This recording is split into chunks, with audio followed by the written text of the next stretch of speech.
My bank account was zero. To break down those stereotypes of what people think about Indian and Nepalese cuisine in Japan. It's cheap, it's butter chicken, it's curry, I want to do a little more unique. This flag and this national flower, right? Who knows this national flower? But making a collaboration with a different brand, putting your values, roots here, it could be the different way of showing your culture, right?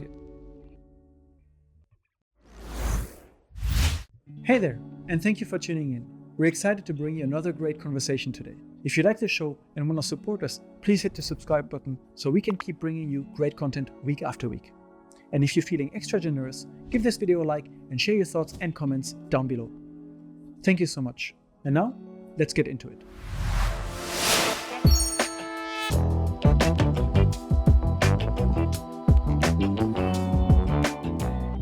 Welcome to Unpacking Japan. I'm Toby, and in the studio today we welcome Kanchan. Thank you so much for coming. Thank you, Toby. Thank you. You're the co-founder and owner of Junu, a brand in Tokyo, a company that you founded with your wife that also operates the restaurant Aji and a tea house, Chayaba, and a grocery store and more. And you've got many more plans.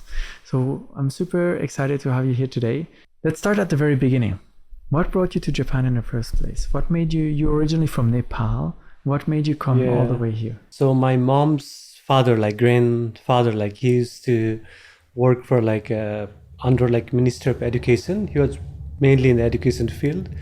And then he came for some projects in Tokyo with some university. And then, when you were a kid, your grandfather went to Tokyo, as a South Asian kid, you feel more happier, and after he came back, then he used to bring some omiyages, some gifts, and then he used to talk a lot about Tokyo, and then he came back, and then my mom's younger brother, my uncle, he also came to Tokyo for higher studies, for university, and after his graduation, he worked in business school. Then after, as a South Asian kid, your mom always feels secure, if somebody is in with you, somebody take care of. So, and then for me also, I really wanted that strong desire, to go to abroad.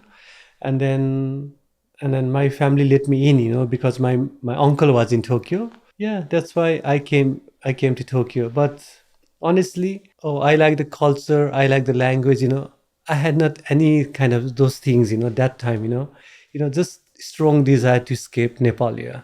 For someone growing up in Nepal, having your grandfather and your uncle kind of move to Japan for their work and so on must be a quite unique opportunity. Yeah. Because, my grandfather time was, it was very rare, honestly, to be in Tokyo and have a higher education. But from my uncle's time, slowly, it started, it was, I think, 25 years ago. It slowly started to come to Tokyo as a trend, to have a higher education. Yeah. Are you originally from Kathmandu or? I'm from Chitwan, it's more from Kathmandu, if you take a bus, slowly kind of, it's 6 hours. Yeah. Okay. Yeah. When was the time when, you've seen your grandfather, you've seen your uncle go to Tokyo, your uncle is still there. When is the time that you actually think, okay, now I'm going to apply, I'm going to go myself and join my family? Honestly, I was super excited, to become kind of freedom, to go abroad as a part of freedom. And then, yeah. Do you remember the first time you arrived in Tokyo? Yeah, of course. I was by myself, Yeah. How was it? It was kind of strange, the smell was different, there were so many people at the same time. It was so silent, it was kind of different, experience. It's interesting, right? You mentioned so many people at the same time and yet silence. Yeah. It was kind of a robot doing something, in a silent way. Everyone focused on their own thing. Yeah. In a good way, yeah. When you came, you had kind of the idea to do your higher education as well, right? You went to university. Yeah. What did you study? I studied business, I studied business, and then like I went to language school and then like went to business school. Then after like like in this school, like you always try to, like you are as an immigrant, you always try to do some business, like between Nepal and Japan, like do something, like then after like I worked like 5-6 months, like in a farm, in a company. Then after I quit, then after I thought, like I could start my own thing. Then after in 2000, I think 18, I like started bringing tea from Nepal. Oh. Yeah, that was the first step like I took like doing a business. So I have my like kind of 5 relatives like doing like tea farm in more the eastern part of like the Himalayas in Nepal. What kind of tea? It's first I started white tea. Yeah, white tea. It's less fermented, and then more like kind of more specialty teas we say. Yeah. Then after I started bringing tea, he sent me the sample, and then it was amazing when I drink. And then I thought like I could do something, because they were exporting only to US and Europe. And then I thought like bringing here to Japan and import the tea in bulk. Then that time I also made my like small like company. So yeah, and then went to Marseille and so many like events, like representing the tea, like and then like kind of selling. Kind of like all these pop-ups. Yeah, doing like small pop-ups, like honestly, like there were some place, like I bring my tea and then that never get reply from them, right? Must be quite challenging as well, because Japan is also a big tea producer. Exactly, they have their own tea, which is high quality. Yeah. How did you kind of introduce this tea here? How did you present this white tea from Nepal? Yeah, because that was kind of so challenging for me, like there are already so many teas, like and I also didn't know like how to do a good branding that time. So I was kind of struggling. And then I was just going to the events and sharing, oh, this is Nepalese tea, this is white tea. And then that time, even so many people, like haven't heard about the white tea, right? Yeah. So that was kind of unique, like point for me, like to introduce the tea. You said it's less fermented. Yeah. How would you describe the flavor of that tea? Very light? It's very light. It's less fermented, like mid-April to first week of May. And from the like main like the first tips, tips and 2 leaves we pluck out, and then after and we do withering, like remove the like moisture, and then like little bit of roasting, and then we do fermentation. And but in a very light, like they control everything, like yeah. A very controlled step-by-step process. Yeah. So in 2016, you have your first kind of business idea, try to import this tea to Japan. But I want to go back a little bit, because you said you first started as a language student. You came to learn Japanese. Yeah. I'm quite curious about this, because so Nepali is a language that is based on Sanskrit. Right? But you also have English as a language. How was it for you to learn Japanese? Were you translating it back into Nepali, or like what was your process like? Like now like they have books, like they have Japanese to Nepalese textbook. But that time, like we had to translate in English and then to like two-step process. Two-step process, right? Yeah, they have Sri Lankan books that time, like 16 years ago. But for us, like if you hear like some like Japanese word like in text, there is in English, you have to translate in English, then you learn in Nepalese. Yeah. That's a lot of work to kind of get the language right. Yeah. But like I was lucky, like I went to school like where like English language was like more like an official kind of language in my like boarding school. So that was like that helped me a lot. So like some schools are more English focused, some are more just in Nepali. Yeah. Mostly like government school in Nepal are more like Nepali language focused, and then more like private schools are more like English focused. Yeah. So you learned the language through this two-step process, and you mentioned that you went to work on a farm for 6 months. Yeah. What kind of farm was that? It's apparel farm, yeah. Okay. How was that experience for you? Yeah, I was in a small team, a marketing team, like, yeah, just see, how the things goes in. And it was a like trading like apparel company. So So designing clothes or like it was more like marketing, not like design. okay. Yeah, yeah, yeah. But that was not really for you. But we'll get back to this because now you also make your own kind of clothes in collaboration Yeah, with yeah, other yeah, partners. yeah, So yeah, it kind of yeah. stuck with you those 6 months. Yeah, maybe. Yeah, I could say. So your first kind of real step into the world of doing business, the idea you had when you kind of came, maybe I can do some kind of business, was 2016 with the import of tea. And you mentioned it was a bit challenging. Yeah. How long did you continue this for? I continue for a year, and then cause it's so difficult, like just doing the business of tea and then like surviving yourself, in Tokyo, you have to sell and then make a profit, and you have to pay the rent and everything, right? It's too difficult. And then like I started business, like partnership business with my friend, like who used to own like restaurant business, like several restaurant business in Tokyo. He was a Nepalese guy, like my senior like friend, like a guy. Your senpai. Yeah, like the senpai, like yeah, he taught me so many things, like honestly. And then like we opened a restaurant as a co-partner, one of the shops co-partner. And then because I thought, like just doing like tea things, like that doesn't like like yeah, It's difficult, huh? it's difficult, honestly. Yeah, yeah, Especially if you're by yourself. yeah. And it's already there are so many teas, like, and so I thought, it's better to work with someone, who has a good experience, and also being as a co-partner, as like as an owner, right?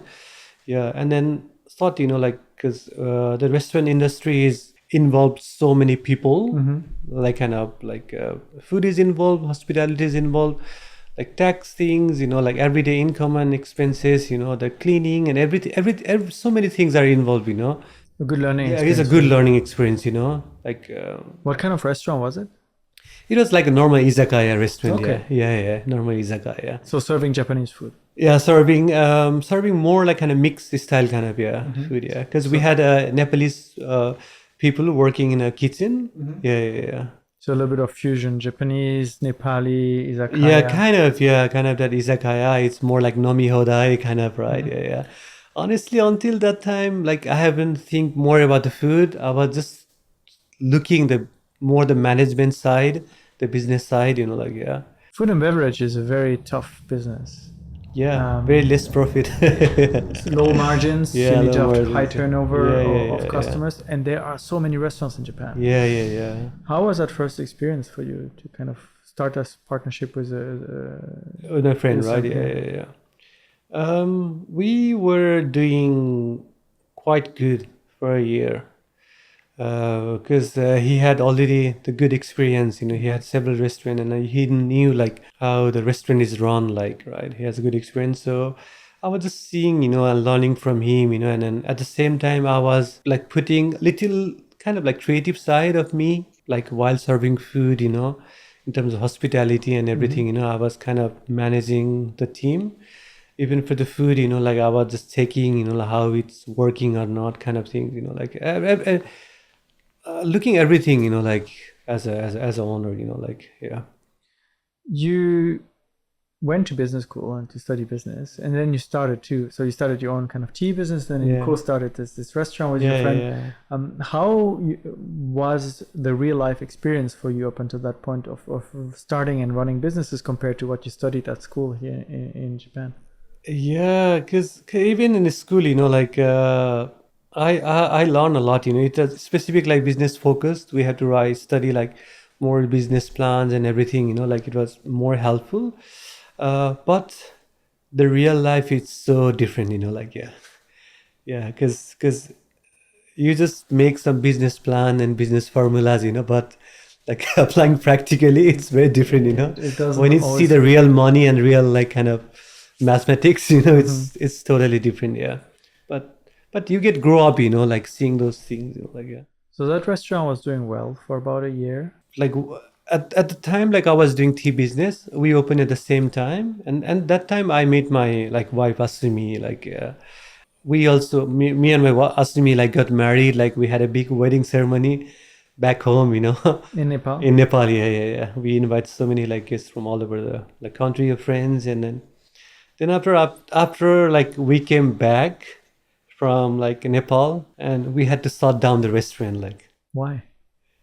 because so many like problem occur, you know, because the company we were like leasing, because they were owner the leasing company, and we were renting the place, right?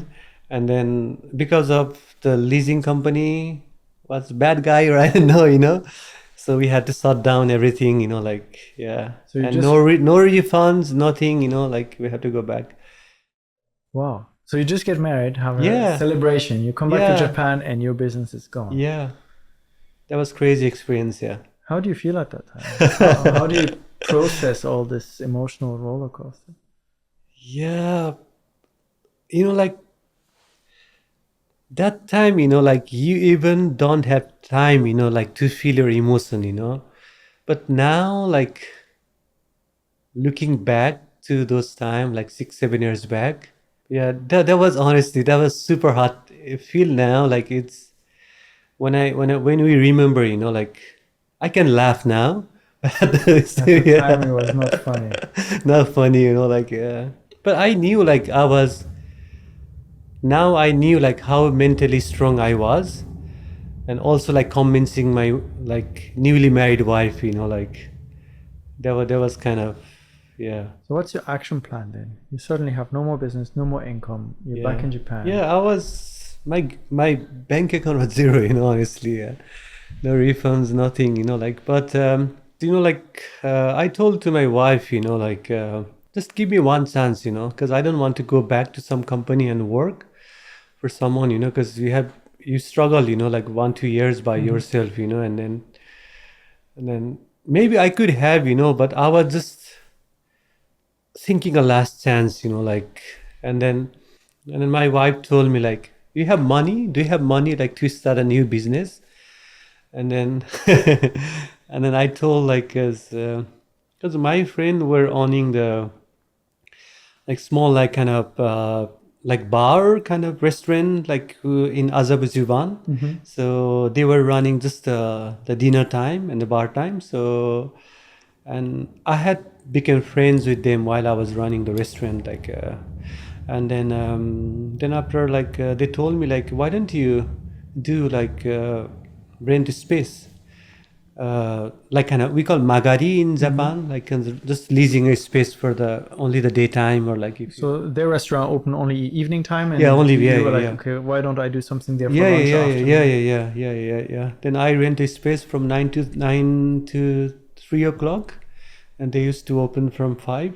It was our friend, you know, so we didn't need to pay the guarantee fee or any kind of things, you know, like yeah. So I borrowed little amount of money from my wife, only a little amount, Just a little bit to get started again. just to get it started, you know. And then we opened um, a company that gonna be a Junu, you know. Okay, so Yeah. at the very beginning, I introduced you Yeah, as the yeah, co-founder and yeah. owner of Junior, and Yeah, that's yeah. when it kind of started. No, that time I was only the founder. Okay. Even my wife wasn't involved.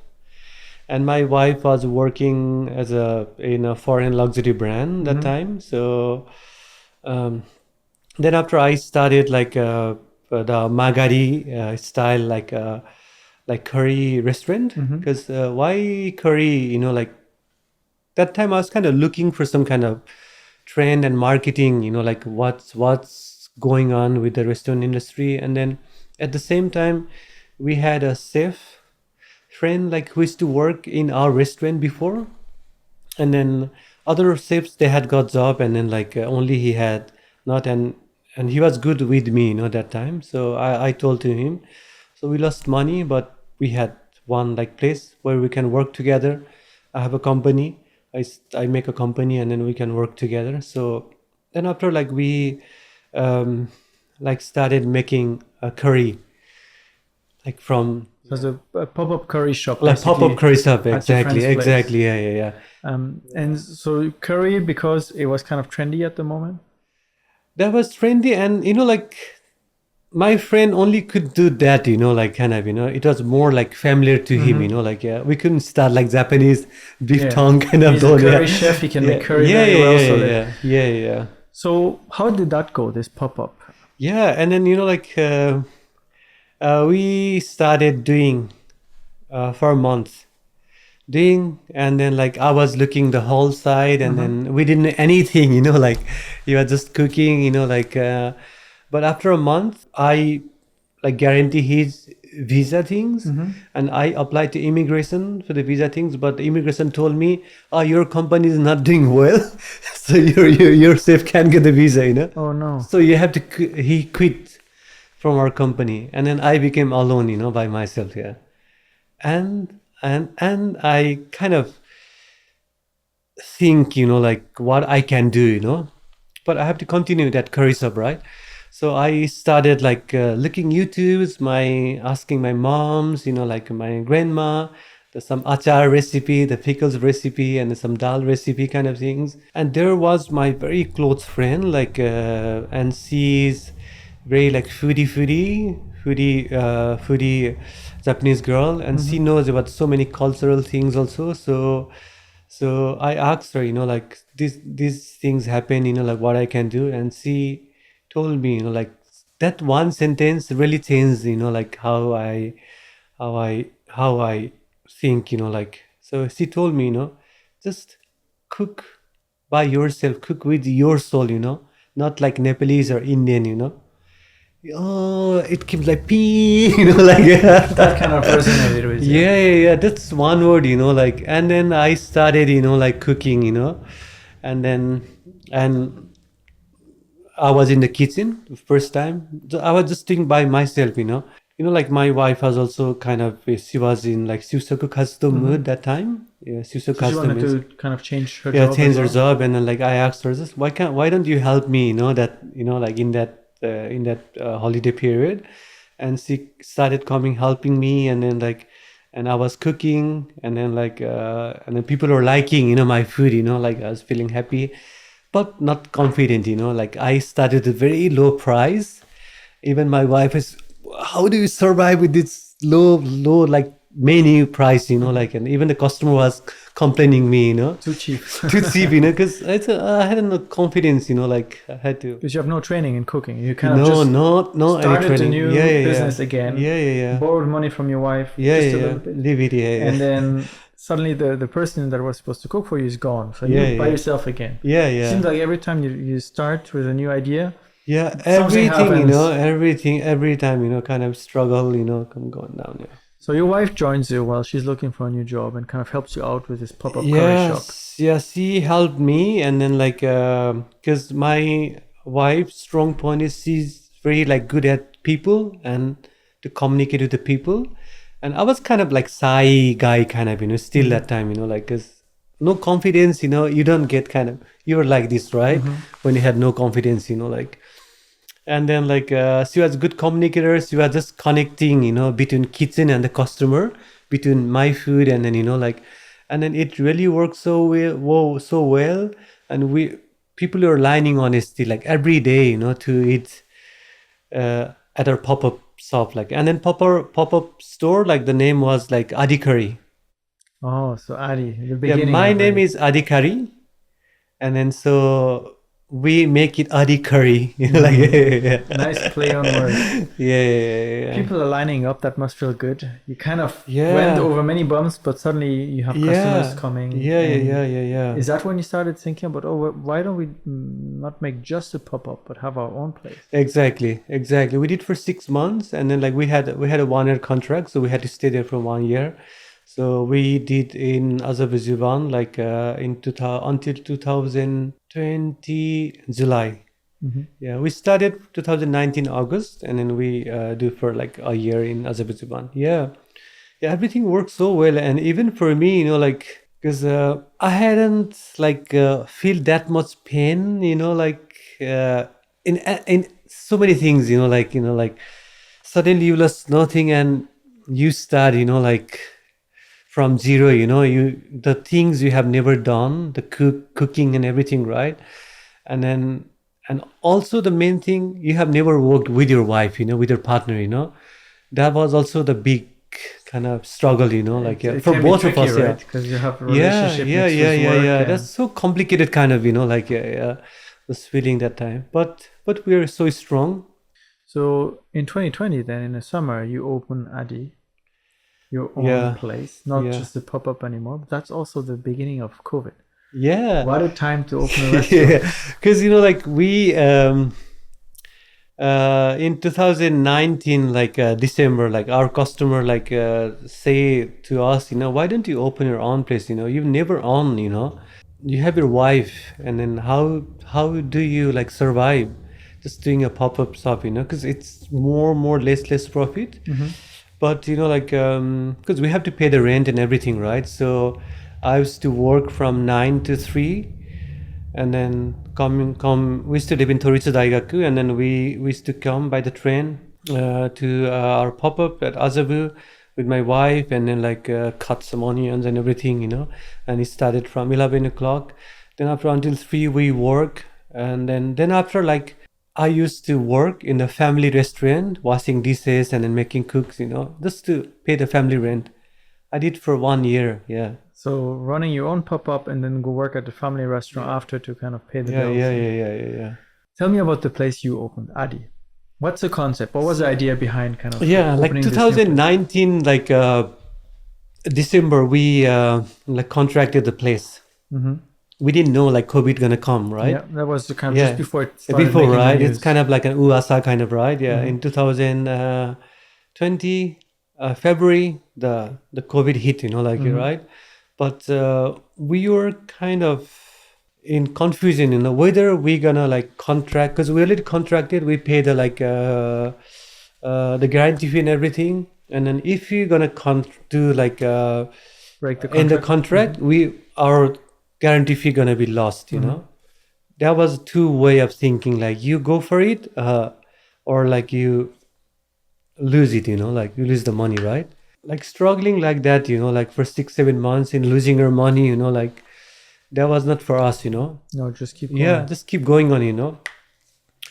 And then like, but the main like thing that motivates us to keep going on because of our customer. Like honestly, like during like Azerbaijan like pop-up shop, we really make a good community of people.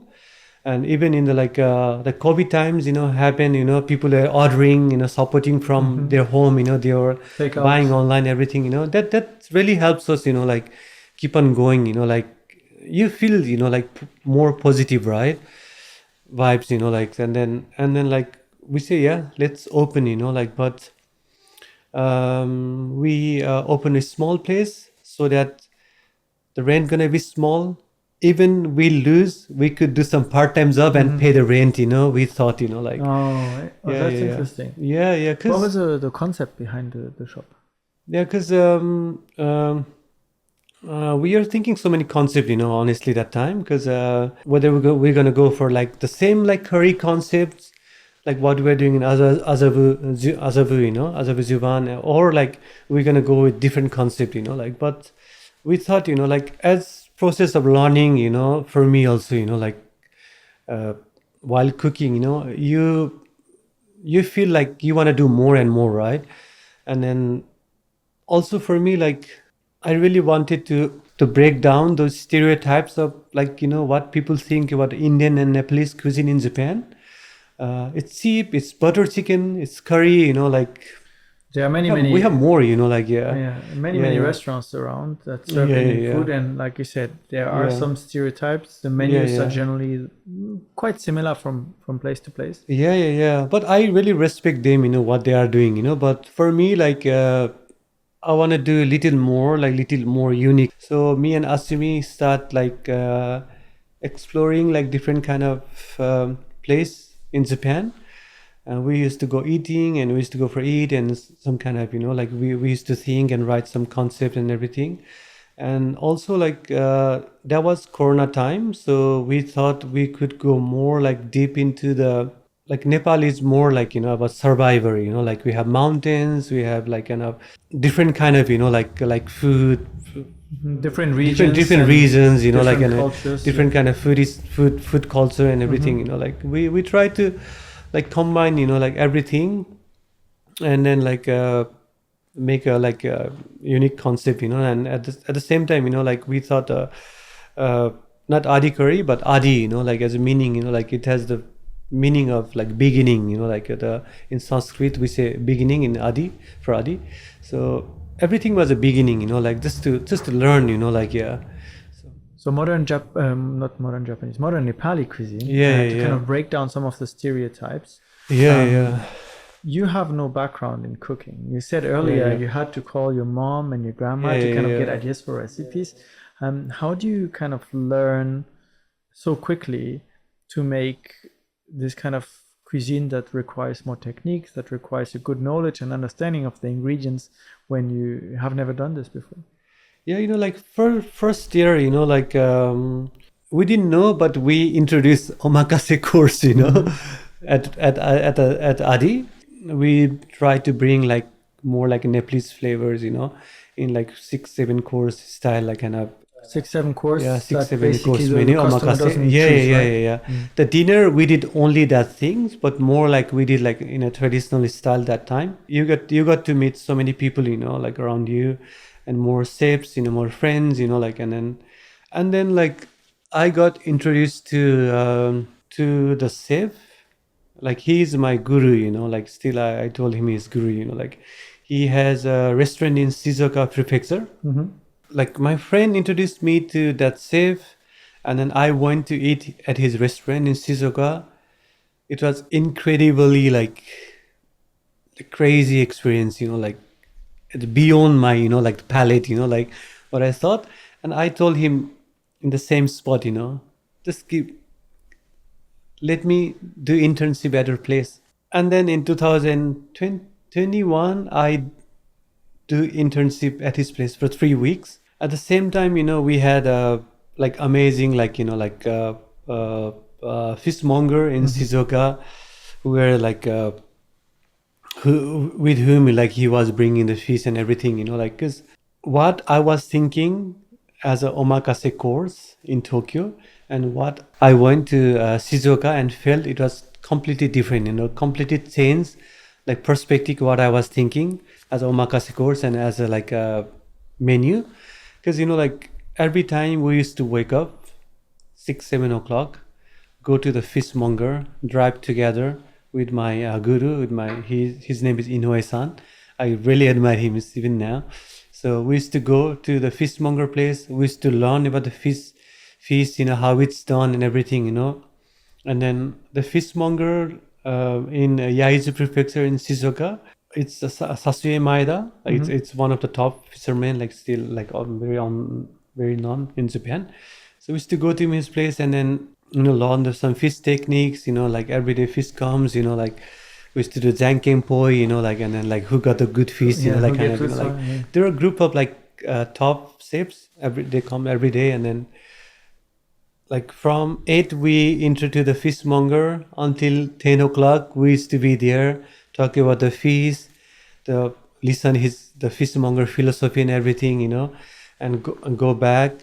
On the way we go to like the vegetable farmers, herb farmers, pick up the things and then go back and then look at the ingredients and then cook, you know, the same day, you know, like yeah. And then you have your plate, you know, the menu plate. That was a crazy experience. So you had an idea for the omakase course, but then actually that experience completely changed your perception of it, and you brought that back to Adi Exactly. You know, like for like renowned chef, it could be normal, you know, like but for me, you know, as a beginner, you know, seeing those things, that was a mind blowing experience, you know, like yeah. You said one of the things you wanted to do was break down the stereotypes that Japanese people had of Nepali cuisine. Yeah. What are the things you wanted to really show? What are the dishes that you wanted to introduce? For example, like we have a like kind of momo, right? The momo like dumplings, right? Just bringing those like same flavors, like plating in a nice table, put some like herbs, you know. For me, it's more about, you know, mixing the culture and mixing the local ingredients, but keeping the same like roots, same identity to the plate, you know, but mixing with so many like ingredients. You know, that was the like modern cuisine, you know, like for me, you know, like. So kind of introducing Japanese ingredients, fresh produce to Yeah. Nepali cuisine and kind of mix it like that. Yeah, exactly. You know, like that was, you know, like when we opened Adi, we were kind of struggling, you know, like what it could be the more like modern cuisine. But Shizuoka, when I went to internship, completely changed, you know, like How you thought about yeah, it? how we thought about, you know, like and then What was the reception from the Japanese customers that you wanted to introduce this to when they started coming to Adi and started trying your omakase course and this kind of modern Nepali cuisine you were offering? yeah, it was a bit challenging, honestly, you know, like because the things are always challenging, you know, when you want to make things something exclusive, right? So it was a bit challenging, you know, and at the same time you have to raise the price also, right? Because buying the local ingredients and then top with the top fishermen and then top vegetable farmers, small producers, you know, the price goes suddenly up, right? And we have to run the business side also, right? And then it was kind of, you know, like people, maybe the customer were confused. We have to pay this amount for the Nepalese food, you know, like yeah, the yeah, image yeah, is still yeah, the image is local, still right, yeah. right, yeah, yeah, yeah, yeah, yeah. So that was the stereotype, you know, like I was talking like Nepalese yeah, food is cheap, cheap, and right, yeah, fast kind of. fast, yeah, yeah, yeah, yeah. How did you change their mind? How did you convince them that, well, there's this kind of Nepali food, but Yeah. we can also serve this and make it like that and price it accordingly? Yeah, because I was working with so transparency, honestly. I was showing everything, you know, what I'm doing, what I'm gonna do. Even like while changing menu, we used to write, you know, why we change the menu, why we are in this process, you know. Everything we write in detail, make it transparency and show it to our customer. I'm curious about working with Japanese producers. So you get vegetables, you said fish, fresh as well.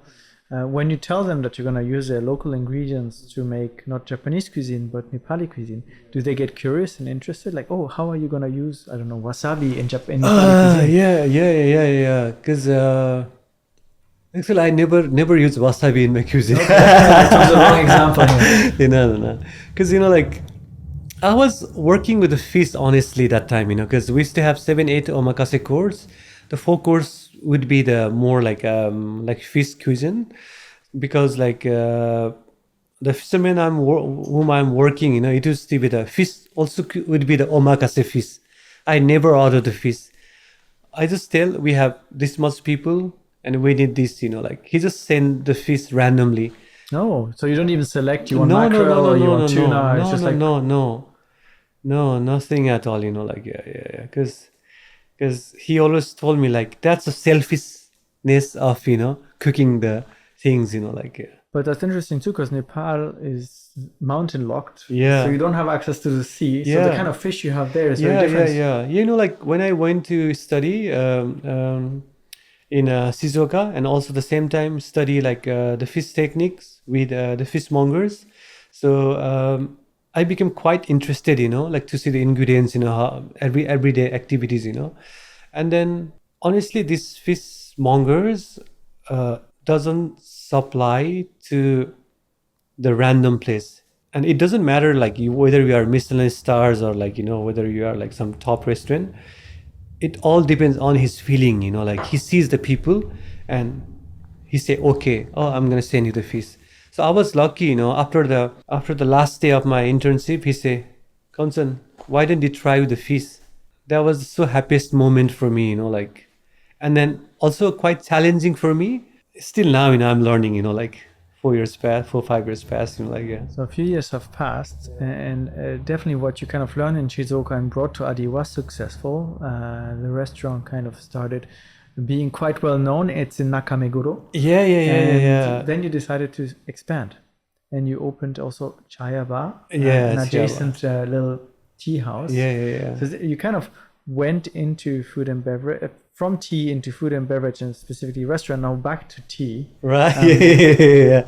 And later we'll get to it, but also back to apparel and clothes. Yeah. But tell me about the tea house. What was the idea to kind of As we were like doing Adi, you know, like after we come back, Adi, we are like doing a different style, like cooking with Japanese ingredients, but with the spices, with the techniques back home, like we're doing. And then during the pop-up time in Azerbaijan, like as while I meet with my wife, then I told her about my tea story, and she also really liked the things, what I was doing with the tea. And then like we used to make chai in the pop-up store. The curry pop-up. People really liked the chai I made. What makes a good chai? Good heart. Good heart. It's all about the soul. Yeah.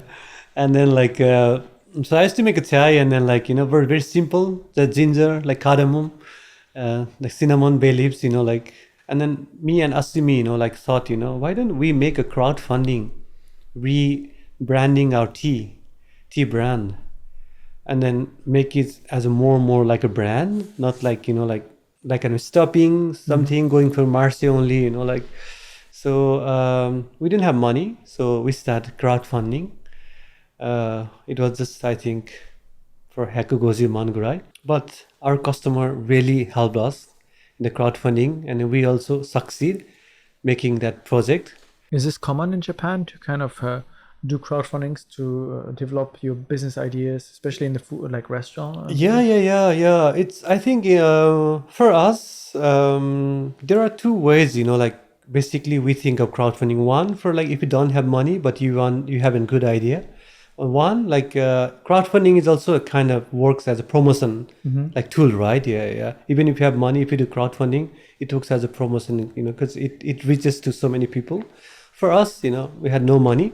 So but we had idea, so we used that platform like to develop the crowdfunding project. So you collected enough and you opened a chaya bar. Not enough. Not enough.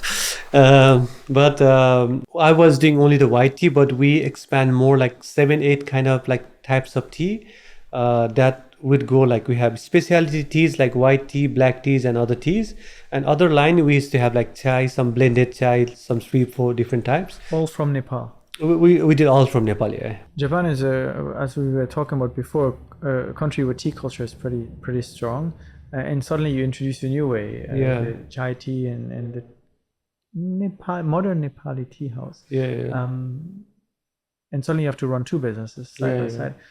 How was that expansion for you? Did you start to have to hire like a lot of staff to kind of run operations on both, or was it still you and your wife mostly? Yeah, while running Adi, like, cause at first me and my wife was working in Adi, and we had our friend, like join us the team as a co-worker.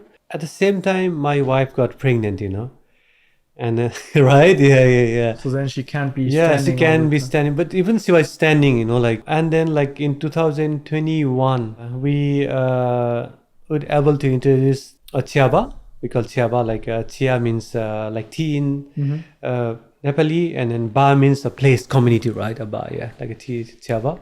And that was also an accident, like.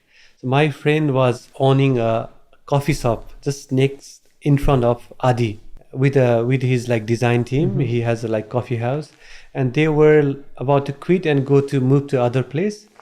And then he told us, why don't you do the tea house here? That was 3-4 times bigger than Adi. Oh, wow. The rent was expensive, and we didn't have any idea how to use that big space. Before, like in Adi, we used to sell some small like kind of bags of tea, like in Adi, yeah. Because in Adi, like in the Corona time, we were doing like small chai stand kind of things, and then we were serving lunch, dinner. At the same time, we had a small retail space where we were like selling our teas. My wife was little kind of afraid, to start a business, but I say, yes, let's do it.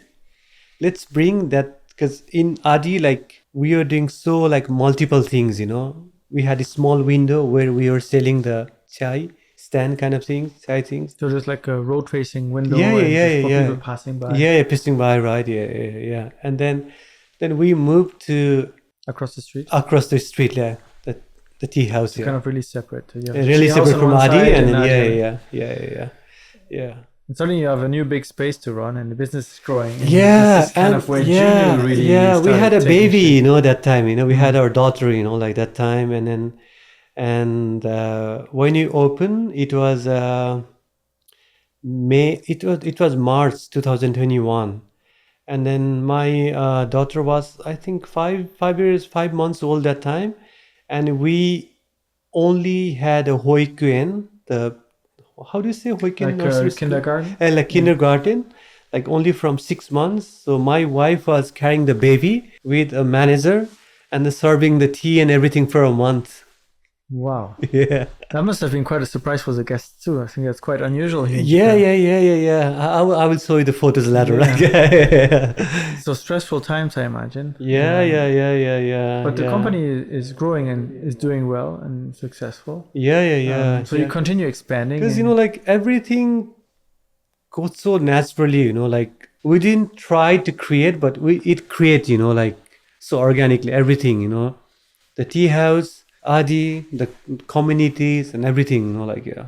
So then also the collaborations came organically along the way. Collaborations came organically, like we never thought we were going to do collab and everything, like, yeah.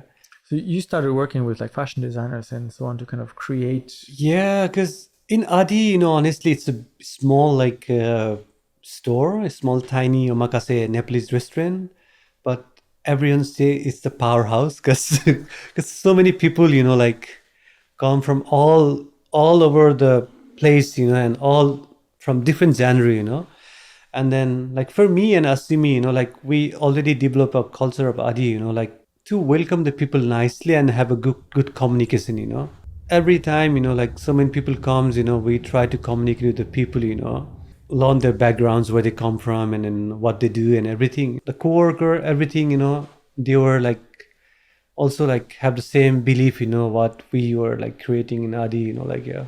That's kind of how you then eventually met, I imagine. So many people, like, yeah. So many people, including those that you started working with, because you are doing something cool. Exactly, Someone else is doing something. Let's do something exactly. together. Yeah. But Exactly. Going into apparel, so you're wearing some of your own designs. Yeah. That you've done in Yeah, collaboration. it's the Nepalese flag, and then Nepalese like the flower, like a national flower. Yeah. Oh. Yeah. So you're back to design. You said you worked 6 months Yeah, at this 'cause- apparel company. Now you're back to doing this. Yeah, As well. honestly, I didn't design, like, because we just create something together, like, because when they are one and one, you have your own kind of background, own culture, If you have a good culture, you kind of connect, like, because you both respect their culture, right?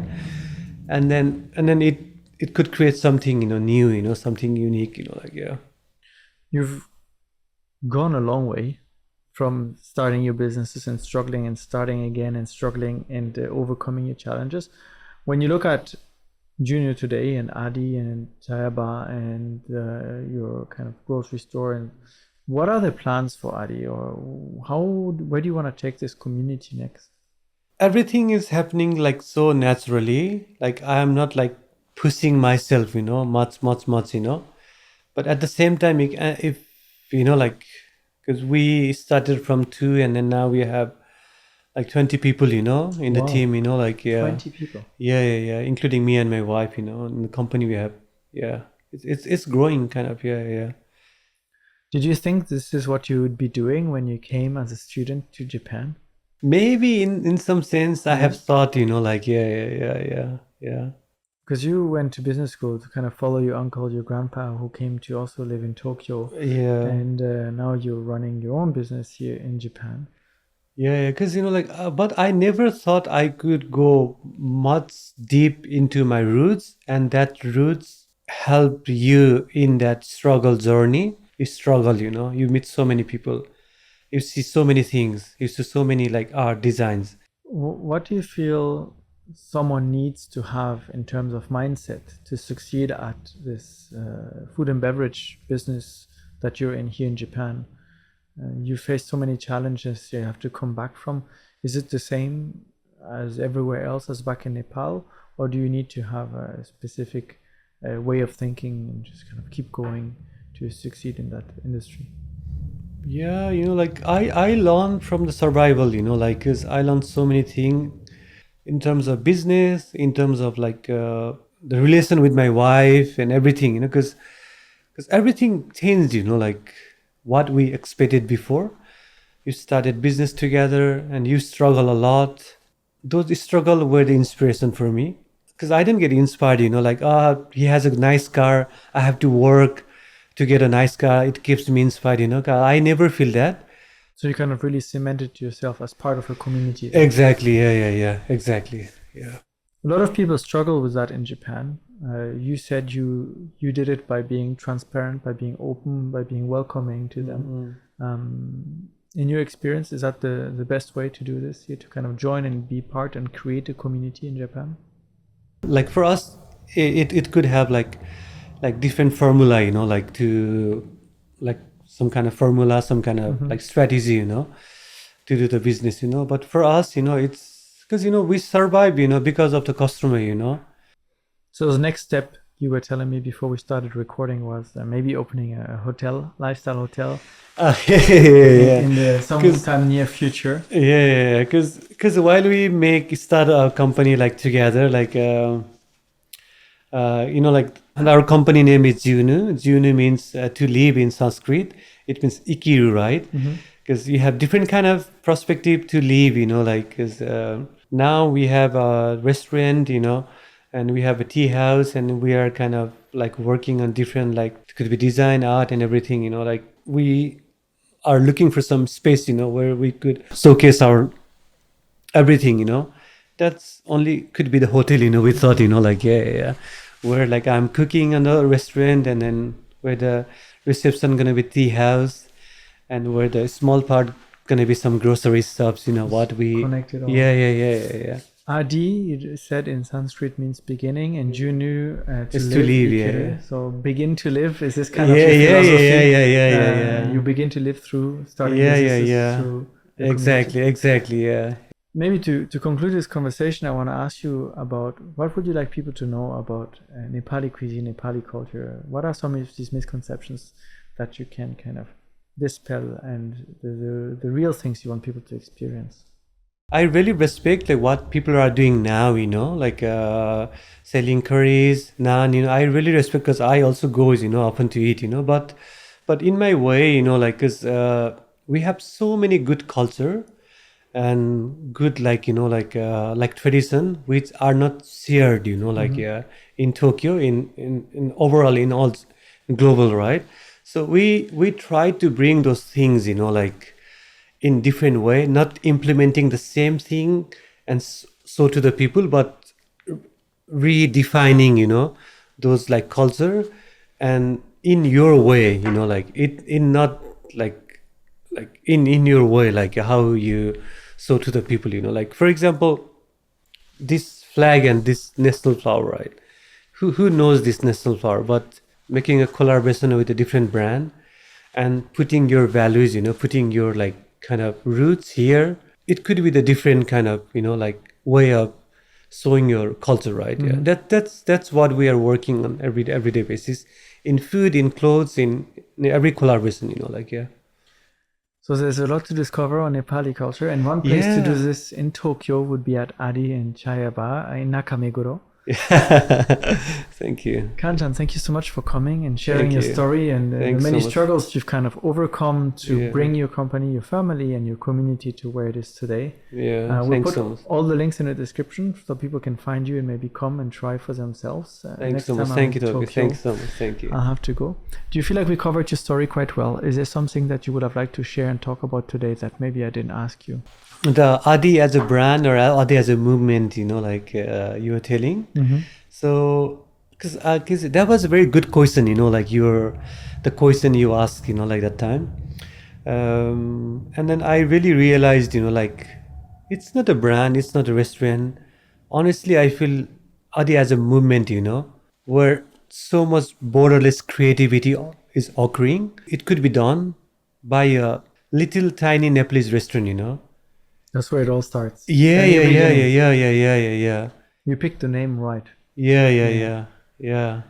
So anyone can start something, and just by getting started, you can kind of create a movement. You can create things beyond. Exactly. Yeah. Exactly. Yeah. And like as a like South Asian, like in Tokyo, like, and it's a good opportunity to show, like That was a good time to show you culture. Yeah, to yeah, show yeah. Exactly. what Nepal has to offer. Yeah, yeah, and to yeah, do it in yeah, Tokyo. yeah. But respecting the local where you are, right? Yeah, yeah.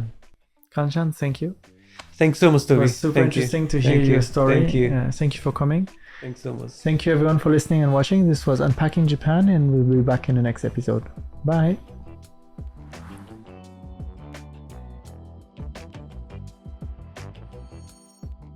Thank you so much for joining us today. I hope you enjoyed this episode as much as I did. Please hit the subscribe button so you don't miss out on future conversations. And we'd love to hear from you. Share your thoughts in the comment section down below. And if you enjoyed this episode, here are a couple more that we think you'll enjoy. Thanks again for your support, and we'll see you next time.